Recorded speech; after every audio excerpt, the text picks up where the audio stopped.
அன்பர்களே, இன்று சாத்தூர் ஸ்ரீ வெங்கடாஜலபதி திருக்கோயிலுக்கு செல்கிறோம். விருதுநகரிலிருந்து 25 கிலோமீட்டர் தொலைவில் உள்ளது சாத்தூர். அங்கே அமைந்துள்ள வெங்கடாஜலபதி திருக்கோவில், ஒரு பக்தர் திருப்பதியிலிருந்து ஸ்ரீதேவி பூதேவியோடு வெங்கடாஜலபதி பெருமாளை மூட்டையாக கட்டி சுமந்து வந்தார். வரும் வழியிலே அமைந்துள்ள ஆற்றங்கரைகளில் அவற்றை வைத்து பூஜை செய்வார். இந்த பகுதி ஆற்றங்கரை அருகே ஒரு மரத்தில் அம்மூட்டைகளை தொங்கவிட்டு ஓய்வெடுத்தார். மறுநாள் பூஜை செய்ய அந்த மூட்டையை இறக்க முடியவில்லை. அருகில் உள்ள சாஸ்தா கோவில் அர்ச்சகரை அழைத்து வந்து அப்போதும் அதனை இறக்க முடியவில்லை.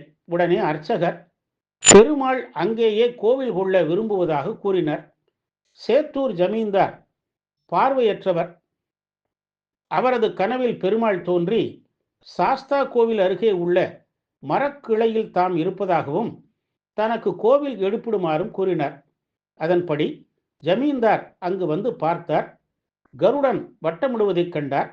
மரக்கிளையில் இருந்த பெருமாளை கீழே இறக்கி கோவில் எழுப்பி பிரதிஷ்டை செய்து வழிபட்டு பார்வையும் பெற்றார். சாஸ்தா கோவில் அர்ச்சகர் கூறியபடி கோவில் கட்டப்பட்டதால் பெருமாளுக்கு சாத்தூர் அப்பன் என பெயர் ஏற்பட்டது.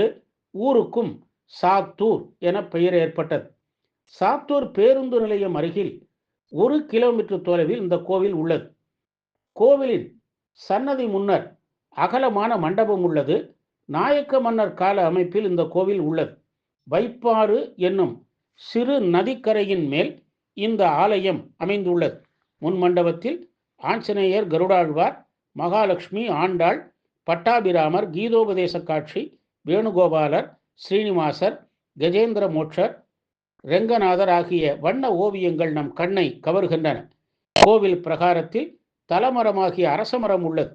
அதன் அடியில் நாகர், ஆஞ்சநேயர் உள்ளனர்.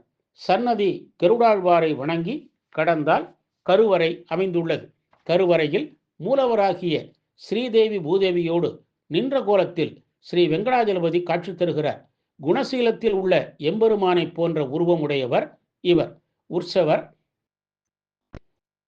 கட்டப்பன், சாத்தூரப்பன் என்னும் பெயரோடு ஸ்ரீதேவி பூதேவியோடு சேவை சாதிக்கிறார். பிரகாரத்தில் பெருமாளுக்கு வலப்புறம் அலர்மேல் மங்கை தாயாரும் இடப்புறம் ஆண்டாள் நாச்சியாரும் உள்ளனர். அலர்மேல் மங்கை தாயார் அமர்ந்த கோலத்திலும் ஆண்டாள் நாச்சியார் நின்ற கோலத்திலும் கிழக்கு நோக்கி அருட்காட்சி தருகிறார்கள். பெருமாள் சன்னதியில் தசாவதார ஓவியங்கள் உள்ளன. விமானத்தில் தசாவதார சிற்பங்கள் உள்ளன. பெருமாள் சன்னதியிலேயே சக்கரத்தாழ்வார் உற்சவராக உள்ளார். நம்மாழ்வார், திருமங்கை ஆழ்வார், சேனை முதலியார், மணவாள மாமுனிகள், ஸ்ரீகிருஷ்ணர் சன்னதிகளும் உள்ளன. தென்கலை ரீதியாக வைகானச ஆகம முறைப்படி பூஜைகள் நடைபெறுகின்றன. ஆனி மாத பெருந்திருவிழாவும், புரட்டாசி கருட சேவை, சனிக்கிழமைகள், வைகுண்ட ஏகாதேசி போன்ற பல விழாக்கள் இங்கு நடைபெறுகின்றன. செடியாய வல்வினைகள் தீர்க்கும் திருமாலா ஸ்ரீ சாத்தூரப்பன் என்னும் வெங்கடாஜலபதியை வணங்கி நாம் வாழ்வில் உயர்வோமாக.